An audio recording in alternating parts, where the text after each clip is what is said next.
भारत की अर्थव्यवस्था तेजी से बढ़ रही है, जिसे देखकर दुनिया भी हैरान है। 7 जनवरी को जारी सरकारी आंकड़ों के मुताबिक वित्त वर्ष 2025-26 में भारत की अर्थव्यवस्था का पिछले वित्त वर्ष के 6.5% की तुलना में 7.4% की दर से बढ़ने का अनुमान है। बड़ी बात यह है कि ये उछाल वैश्विक दबाव और अमेरिकी निर्यात में रुकावट के बीच हो रहा है। इस उछाल को लेकर राजनीतिक प्रतिक्रियाएं भी आ रही हैं।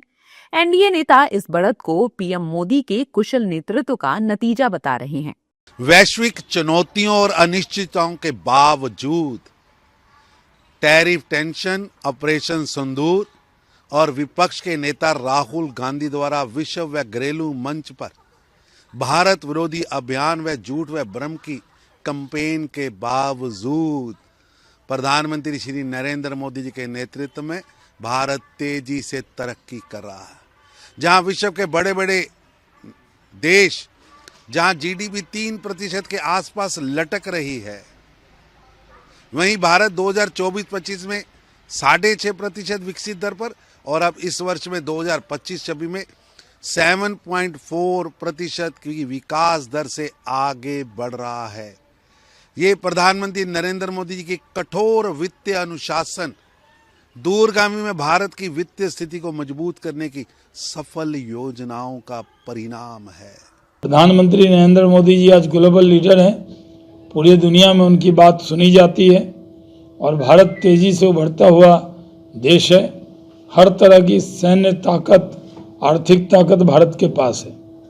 जबकि विपक्ष इसे कामयाबी या आंकड़ों को सच मानने के लिए तैयार नहीं है और महंगाई, बेरोजगारी को लेकर सरकार से सवाल पूछ रहा है। ये तो करते हैं ना साल के शुरू में और आखिर में टाइफिस हो जाता है।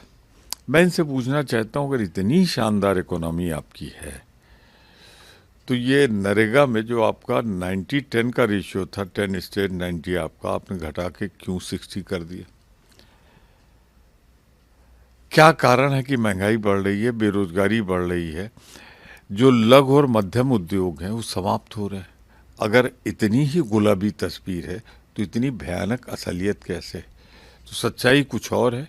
सच्चाई तो ये है कि हिंदुस्तान की इकोनॉमी डेड हो रही है। नहीं, ठीक है, जीडीपी ग्रोथ होना अलग बात है और देश के आम लोग, गरीब लोगों का जो जीवन बदहाल है वो अलग बात है। डाटा और आटा, ये दोनों में फर्क है। गरीबों का थाली खाली है, गरीब परेशान है, आम लोग परेशान हैं। इसमें ग्रोथ हो रहा है तो वो तो सरकार का इसमें सरकार दे रहा है कि ग्रोथ है, तो सरकार का ये आंकड़ा है। वहीं अर्थशास्त्री इसे बड़ी उपलब्धि मान रहे हैं। उनके मुताबिक ये ग्रोथ सरकार की योजनाओं का ही नतीजा है। आगे ये ग्रोथ 8% तक भी पहुंच सकती है। देखिए, हमें पूरी बात को समझना पड़ेगा कि गवर्नमेंट के जो मैं ये कहूँगा कि जो उन्होंने स्टेप्स लिए और आज अगर हम ये देखें कि क्या ग्राउंड पर उनका असर हो रहा है, तो मैं ये कहूँगा कि डेफिनेटली हो रहा है। और उसमें देखिए, गवर्नमेंट ने जहाँ पर मैन्युफैक्चरिंग सेक्टर की बात है, तो आप ये देखिए कि उन्होंने पीएलआई स्कीम जो है उसको जो है प्रमोट किया था और उसके अंदर टाइम के साथ साथ जो है उन्होंने उसके अंदर जो नंबर ऑफ आइटम्स हैं और सेक्टर को जो है वाइड करा over a period of time. उसकी वजह से हम ये देख रहे हैं कि आज जो है इंडिया के अंदर मैन्युफैक्चरिंग जो है वो जिस पेस से बढ़ी है वो हमारे देश ने इससे पहले कभी नहीं देखा है। इसके साथ साथ मैं ये कहूँगा कि मैन्युफैक्चरिंग के साथ साथ सर्विसेज सेक्टर जो है उसका ग्रोथ जो है वो इस पेस से ग्रो करा है और उसके पीछे जो मेजर कारण है वो ये है कि गवर्नमेंट की जो अप्रोच रही है टुवर्ड्स डिजिटाइजेशन, वो हम ये देख रहे हैं कि उसका नेट रिजल्ट ये है कि आज सर्विस सेक्टर की जो ग्रोथ है वो मैन्युफैक्चरिंग को भी सरपास कर चुकी है। और क्या हम इस साल में और आने वाले टाइम में ये देखते हैं कि ये ग्रोथ जो है सस्टेनेबल रहेगी, तो मेरा ये मानना है कि डेफिनेटली जो ग्रोथ है वो सस्टेनेबल रहेगी और हम इससे भी आगे जो है 8% को भी क्रॉस कर सकते हैं। और देखिए, बहरहाल अर्थव्यवस्था में ये उछाल भारत के मजबूत निवेश और निवेशकों के भरोसे को दिखाता है। साथ ही देश के नीतिगत बदलाव, कंजप्शन और घरेलू इंफ्रास्ट्रक्चर की मजबूती को भी दर्शाता है।